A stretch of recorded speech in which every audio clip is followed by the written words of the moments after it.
People of Israel, I come to you this morning in a time of urgency with a message of faith. Faith in our country, faith in our military, and faith in our ability to come together as a unified people. When I took office 3.5 years ago, I made security my top priority.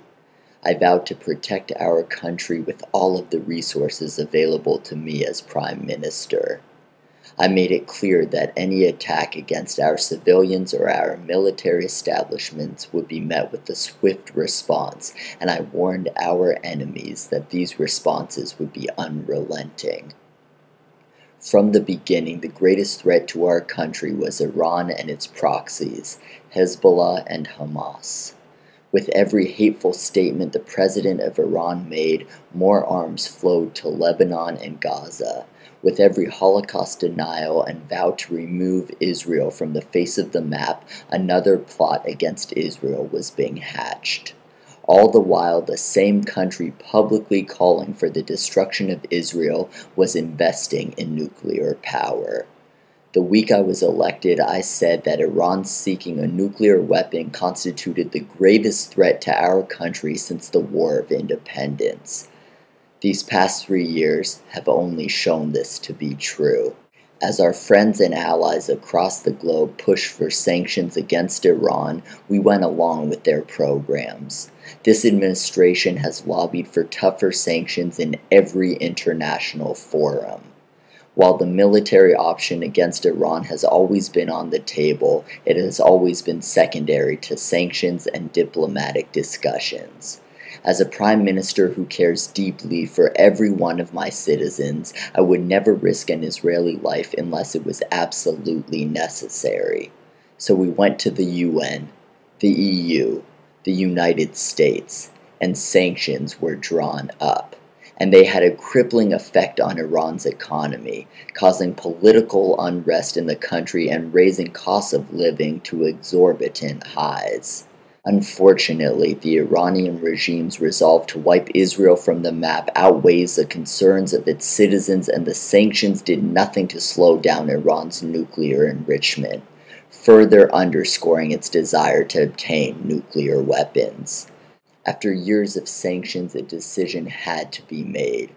While we appreciate the advice of our friends and respect their positions, at some point we have to start looking out for ourselves, even if it goes against the advice of our best friend.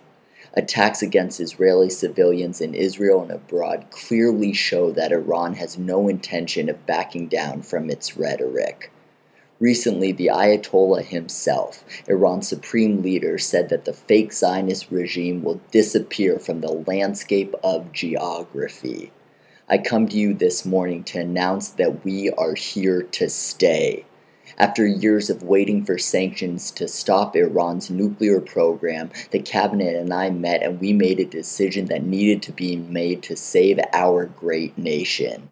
Nuclear Iran has not been and will never be an option. Early this morning, the Israeli military launched an attack on the Iranian nuclear facilities.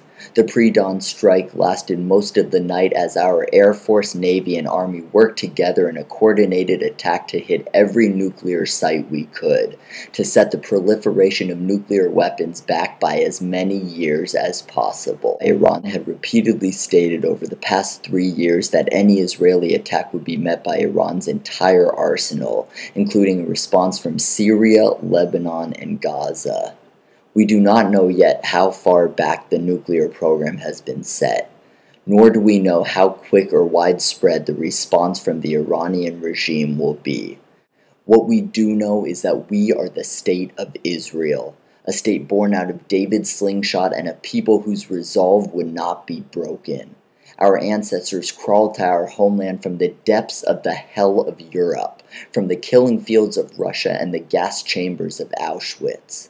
When they arrived, they were turned away en masse. Those who made it through found a country of malaria-infested swamps and hostile neighbors. Our neighbors still remain hostile, But through our ingenuity and dedication, we have turned this nation into one of the world's superpowers. A beacon of democracy and hope in a dark region, we have fulfilled the prophecy of being a light unto the nations. The hardest decision I've ever made as Prime Minister was sending our soldiers to risk their lives this morning, thrusting our country into what will most likely be a multi-front war. But make no mistake, I would not have made the decision if I did not feel it was absolutely necessary for the survival of our country. Just as King David had to fight war so King Solomon could build the temple, this strike was done so our children and their children can live without the risk of annihilation from this modern-day Amalek. All around us there is change and political unrest.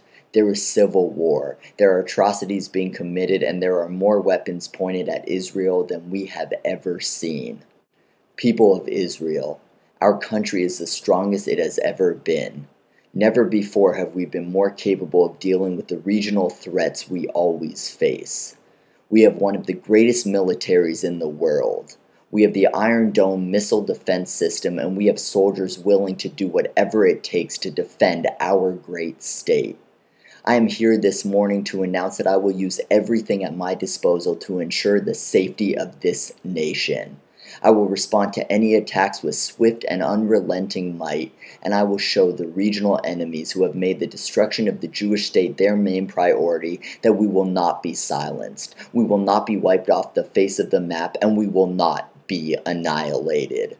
We come from a people of survivors, from 5,000 years of persecution and tragedy, and we come from the pride of a people unwilling to relent or give up no matter how great the atrocity or foe proved to be.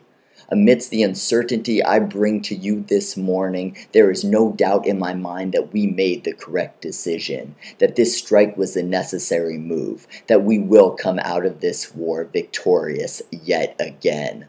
We come from a people of survivors. We are the children of Israel, and we are here to stay. Am Yisrael Chai. God bless us all.